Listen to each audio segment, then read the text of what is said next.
John, thank you so much. Let me for people that don't know you, I want to do this intro. So give me a minute to do it. I know we're a little sloppy bringing you on, but I want to do this because people that don't know you, I want them to know you. You are a special person that I have come to just really enjoy, and I want everybody else to share that as well. So let me do this. So John Resnick is co-founder with his wife Billy of the Resnick Group, a leading independent firm that provides comprehensive life insurance, estate planning, and business succession guidance. Their clients include some of America's wealthiest families, privately held business owners, corporate executives, entertainers, and major sports figures. Billy and John Resnick, along with Larry Broadry, started a co-author upcoming book, Due Diligence of Trust-Owned Life Insurance, published by American Bar Association. Billy and John created the nationally syndicated radio show Legends of Success with John Resnick in 2002, which shares John's personal interviews with America's most respected CEOs and members of Forbes 400 lists. The theme of the show is successful people do have character and integrity. And John, you know that because you, sir, have character and integrity. Thank you so much for doing this show for us. We really do appreciate it, buddy. Well, you're very kind. Good to see you, Joe. Good to see you, buddy. I don't know if you know this, but I heard your show a while back. It just happened to be on our WSIC station at about 3 o'clock, and I'm listening to it, and I'm thinking, I can't believe that new owner put another business show on this same station. Why in the world would he do that? And as I'm listening and getting mad at Justin, I'm listening to your show thinking, oh, this is good. Oh, this is really good. Wow, this is a great interview.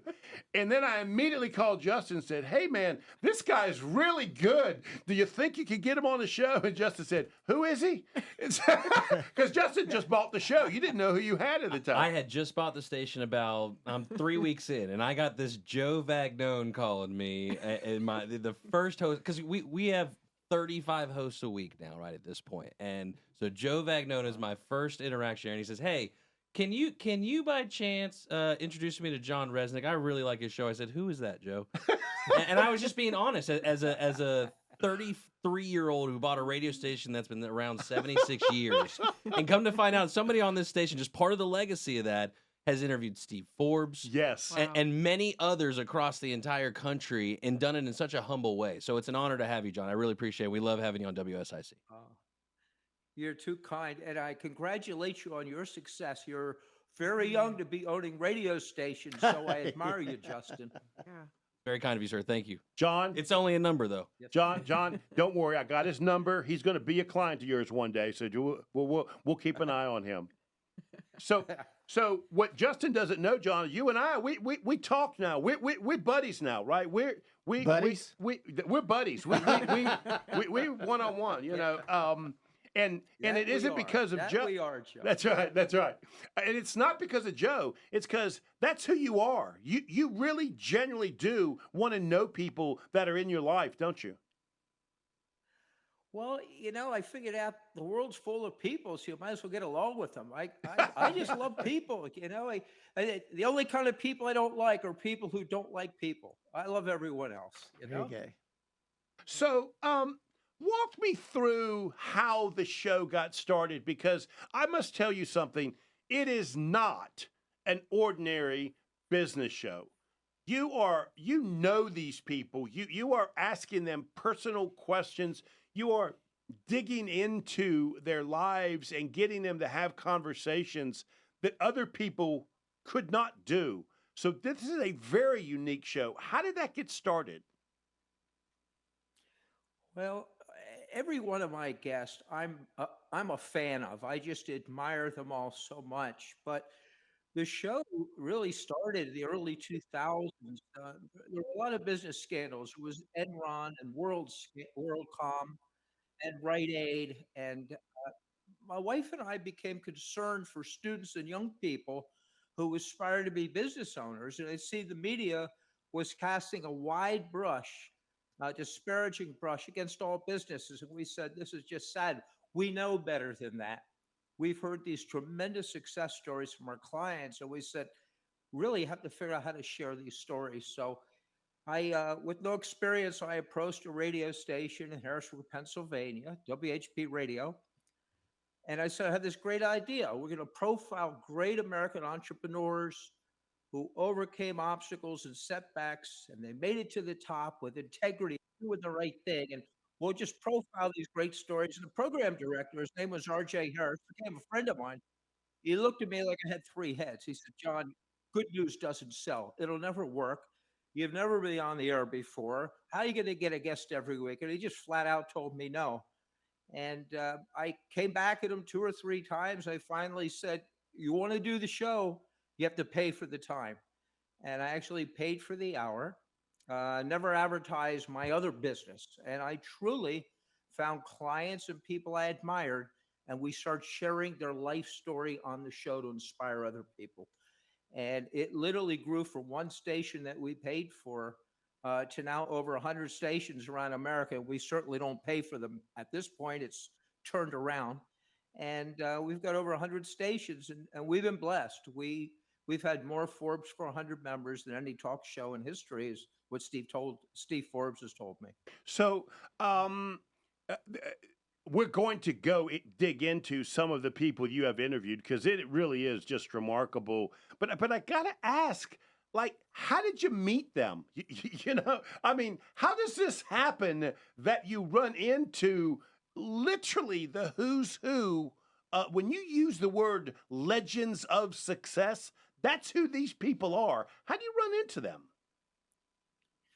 Well, it started out just with local guests, people I admired in central Pennsylvania, and it grew from there. And then it got regionally. We started locally. There, Dick Yingling was my first guest from Yingling Brewery, and he came on. He didn't know me. It was a cold call, and he said in the Pottsville Republican newspaper, he said I had to come on the air to calm John down. He was so scared, and I was so nervous. But I knew we had to do it, and I knew we had to get out of our comfort zone. But when you believe in what you're doing and you want to share these great stories, we got their attention. But a lot of the guests I was referred to by other people like Steve Forbes or others, and some were just plain cold calls. President Carter was a cold call, and Steve Forbes was a cold call. But I must have said something right because I got the appointment and they came on the air. That must be a heck of a cold call, but you must be a heck of a cold call salesman, man.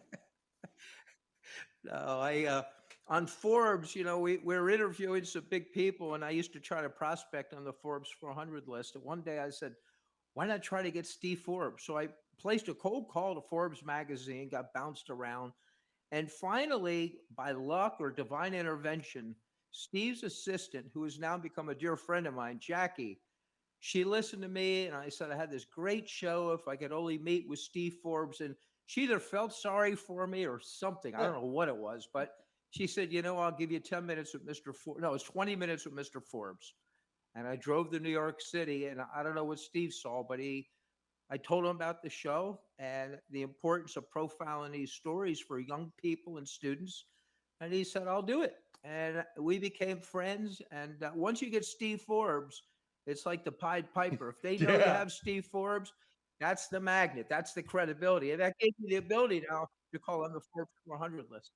Yeah. So, there's a couple. Did you want to ask a I question? did. Just I'm sorry. Yeah, I did. John, you've talked, and Justin again. Sorry. You've talked to so many different people. Heard every story that you could imagine. What's been some of like the highest moments for you, like through the number of years you've done this? Well, Steve Forbes was like, I was shaking when I met him. I mean, it was like, wow, this guy's an icon.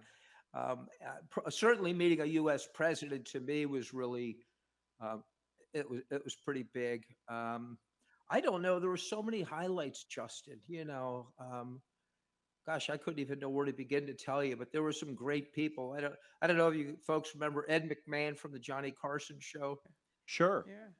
and I was visiting. Ed became a friend, and I was with him and during Christmas out of his home in Los Angeles, and I was walking down the hallway in his living room, and I saw a picture of Jerry Lewis, and I said, "God, I'd love to interview Jerry Lewis." And he said, "Well, he's on vacation, but call me after the first of the year. I'll hook you up." And he pretty much introduced me to Jerry Lewis. He said, "Penny Rice is his assistant. Here's a fax number." It was fax back then. Fax this, say you're a friend of Ed McMahon's, and see what happens. 2 days later, I'm coming home from work, and I said to my wife, I said, "I'm so tired. I'm going to lie down. Don't wake me for anybody." Well, the phone rings off in the distance. She said, "You better get up. It's Jerry Lewis calling." So I picked the phone up. I'm all nervous. I said, "Hello." He said, is this John Resnick, best friends of Ed McMahon?" I said, "Yes." He said, "This is Jerry Lewis calling." I said, "You're kidding." He said, "No, I'm serious." He said, "Where am I calling?" I said, "You're calling Mechanicsburg, Pennsylvania." He said, "You're in Mechanicsburg?" And I said, "Yes." He said, "On purpose?" And I said, "Well, that's where I live." So he said, "Tell me about the show because Ed talks about you. He likes you." And I told him all about the show, and I said we could do it on the phone and whatever you want to do, and we'll tape it. And when I got done explaining it, he says, "It's very nice of you, but I don't think I can do it." And I said, "Why?" He said, "I'm not good on the phones or anything." He said, "Would you consider being my guest and come out to my boat in San Diego? We'll just do it on the boat."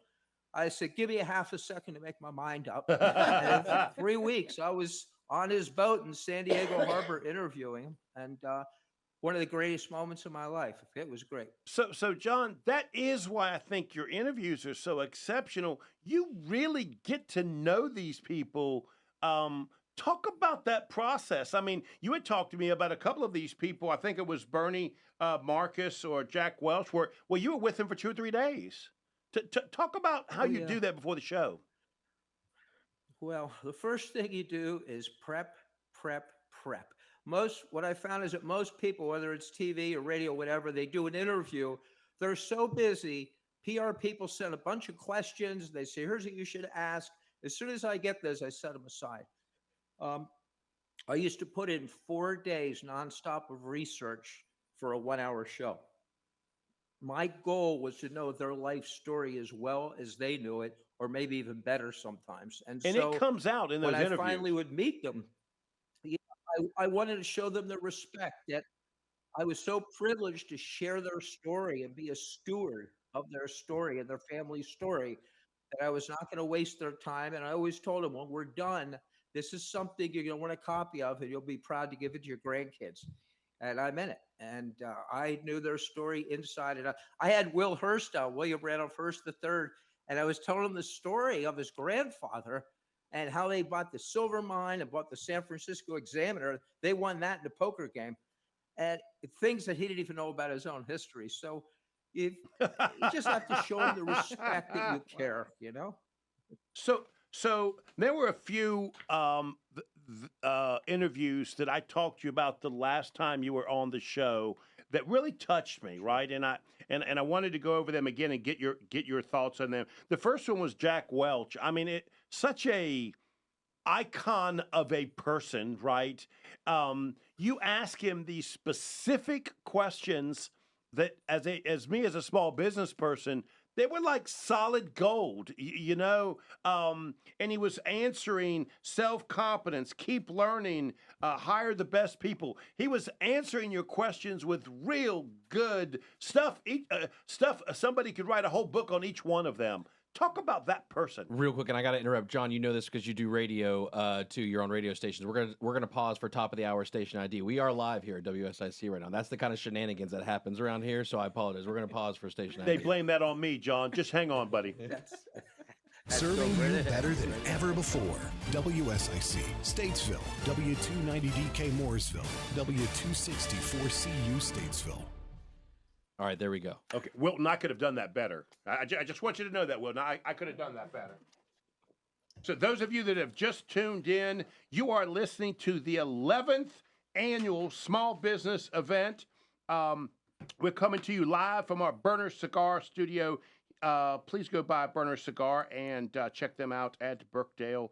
This is the 11th annual small business event of the year. I'm here with Bill Russell and Justin Kazepis and Tracy Austin, and we are interviewing John Resnick, co-founder of Resnick Groups, and he has a nationally televised show called Legends of Success with John Resnick, and we are talking to him about some of his people that he has interviewed. And John, we're going to get into some stories that you can tell us, because I know of one because you told it to me. We were on the phone last time. But let's touch on this. You interviewed Jack Welch, and it's as if he wanted to hand you real quality information that other people could take with you. It's as if he was a teacher.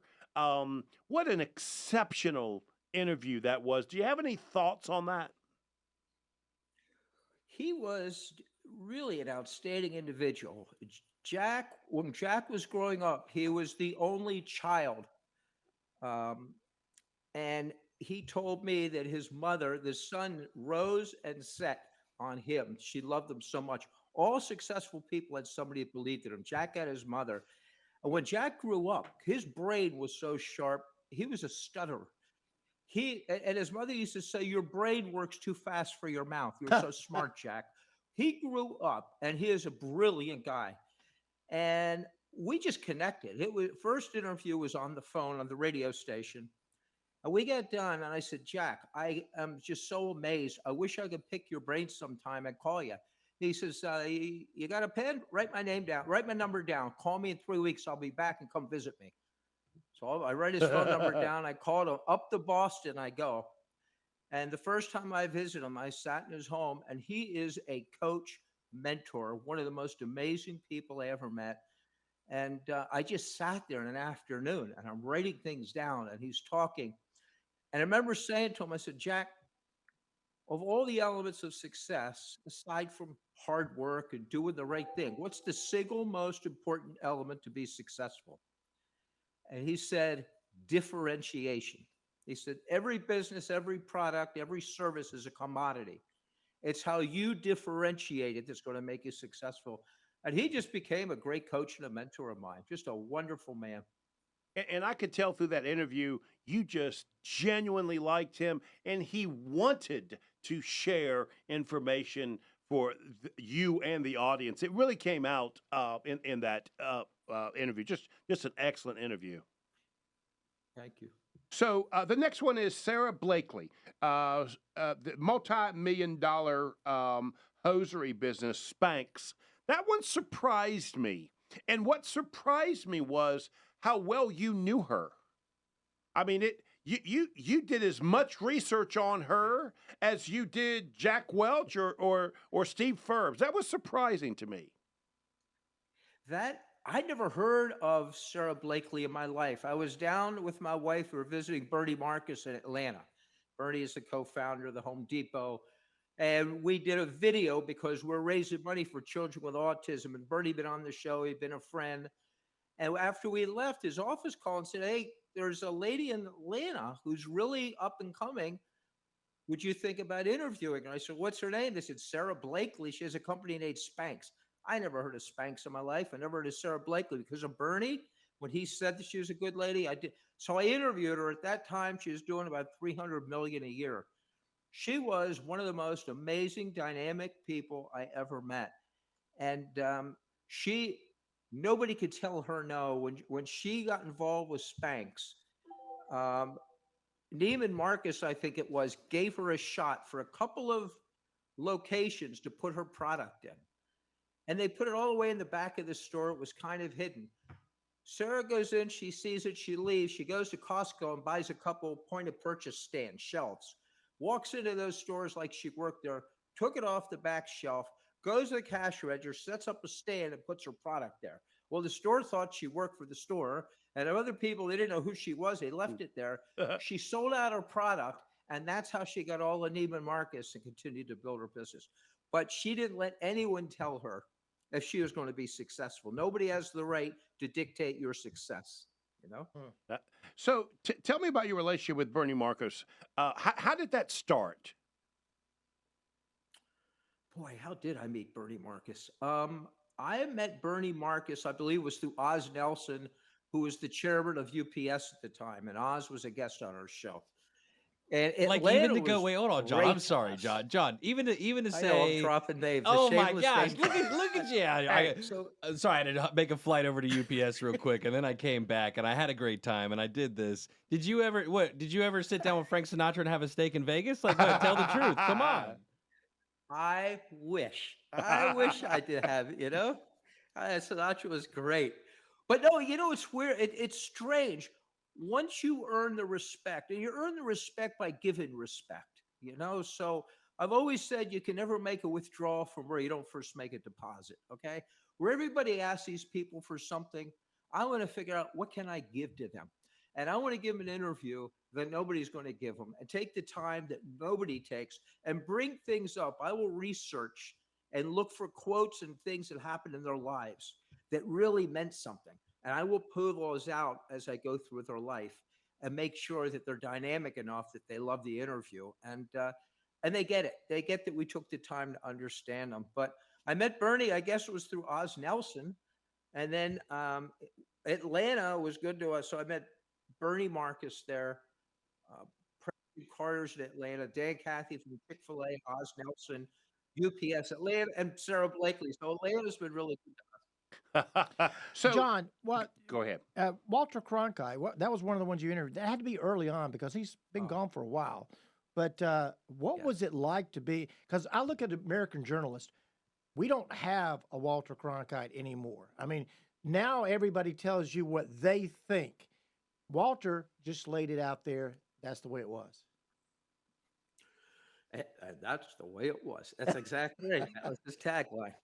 Walter Cronkite, everyone used to call him Uncle Walter. Here is a human being that if you didn't love Walter Cronkite, there's something wrong with you. He was genuine. He was truthful. He was just a wonderful human being.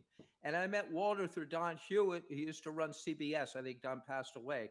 And I was just amazed because it was to try to get Walter Cronkite was unbelievable. But he was just an amazing human being. And he's what you see is what you get with him. Right. I think he knew more living presidents than any living person there was. Oh, yeah.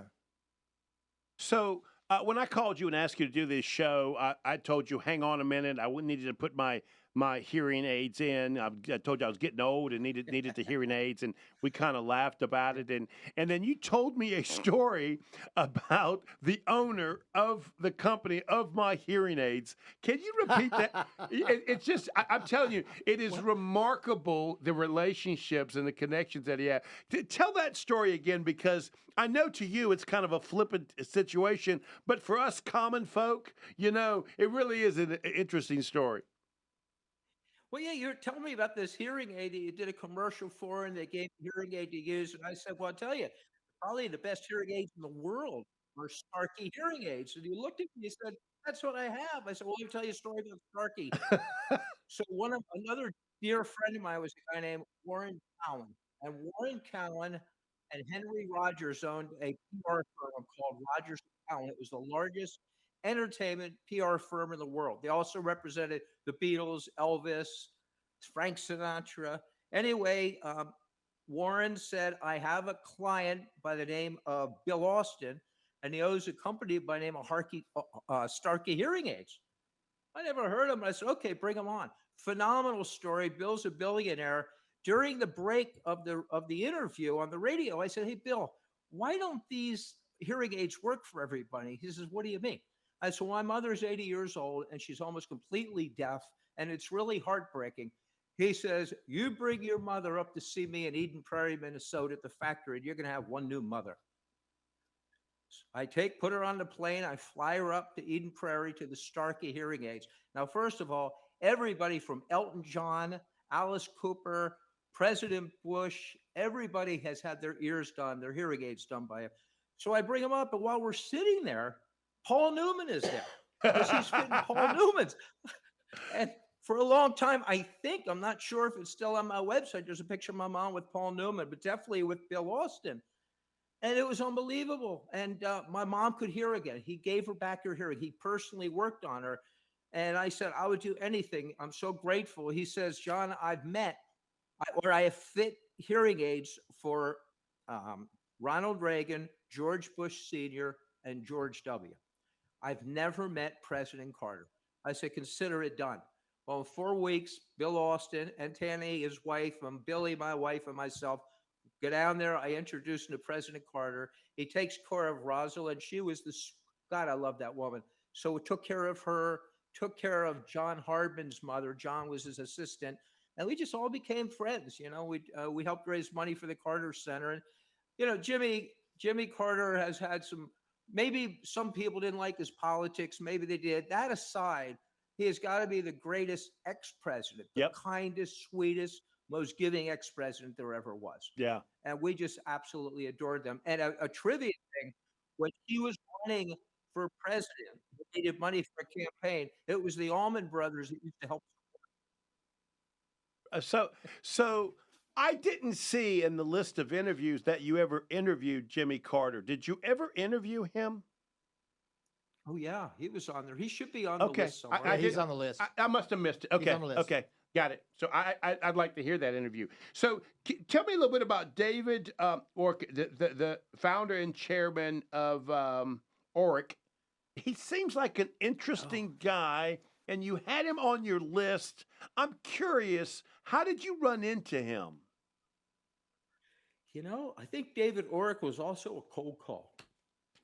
I had David Orrick on in the beginning of the show because I think back then he must have been in his mid to upper 80s, and he is probably the greatest salesman ever. Him and Ron. That's Popeil why I asked you the question, right?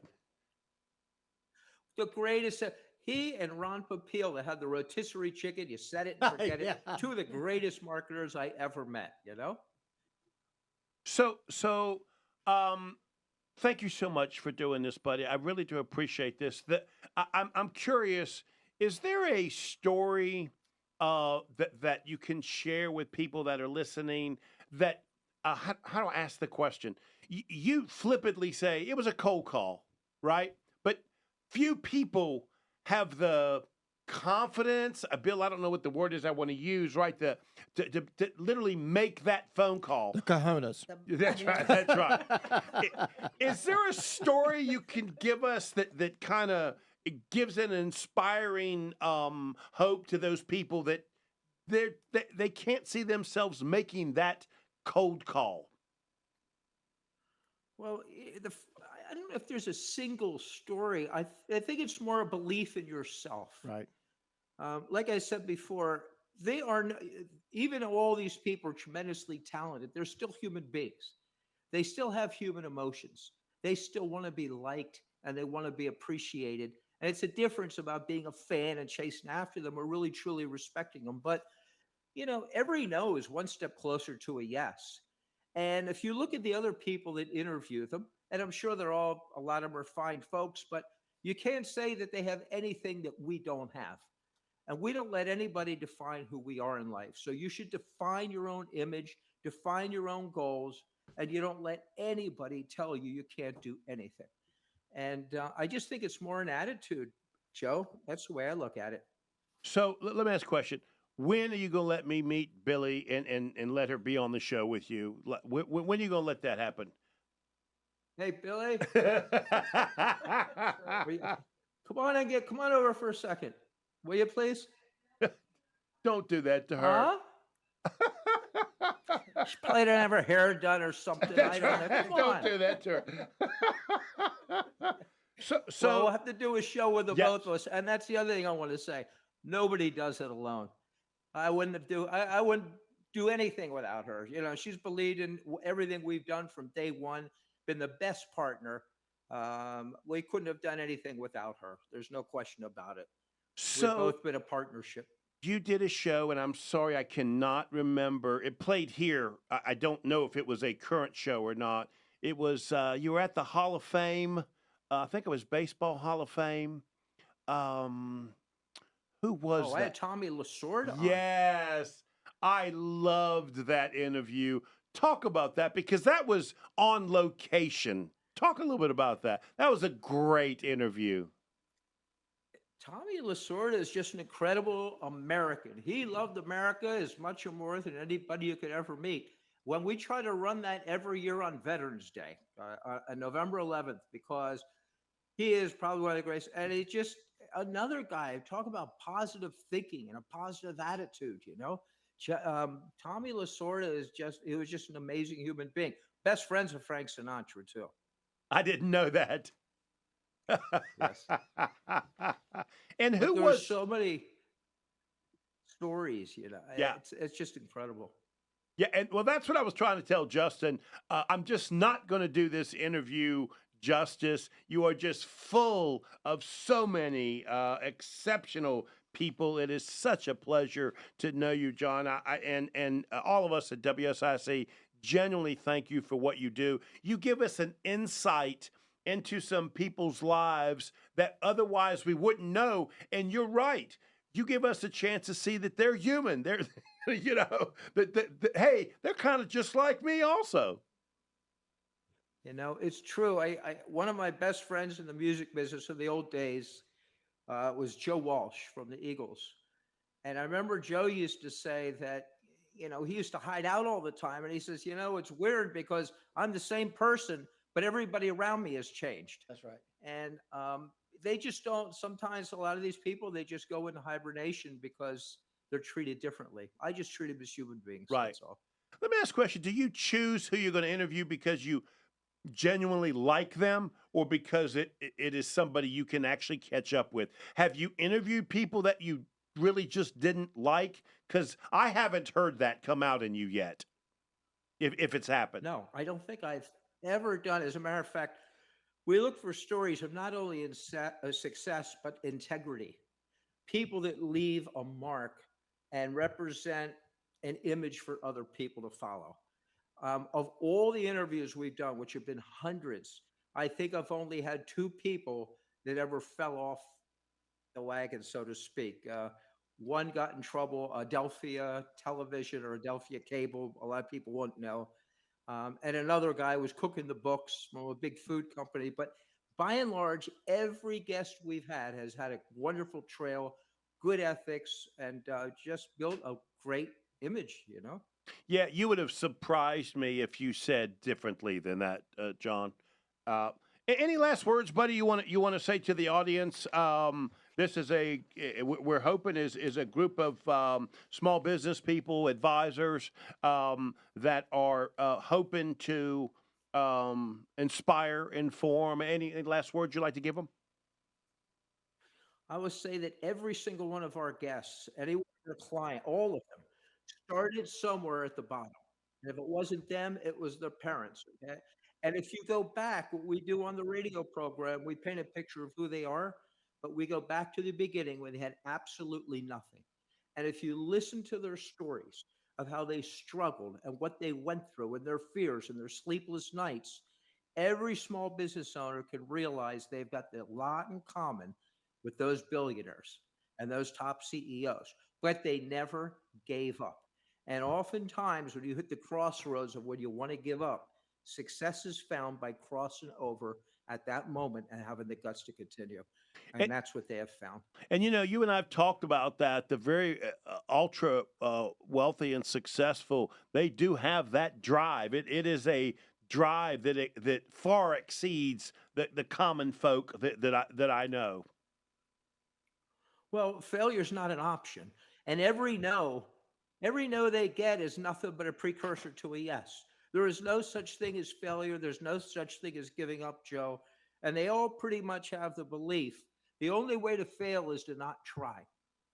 That's failure. But if you try and you don't make it, you didn't fail. Just get up, dust yourself off, and try again. And every no is a step closer to a yes. And just don't give it up. That's all.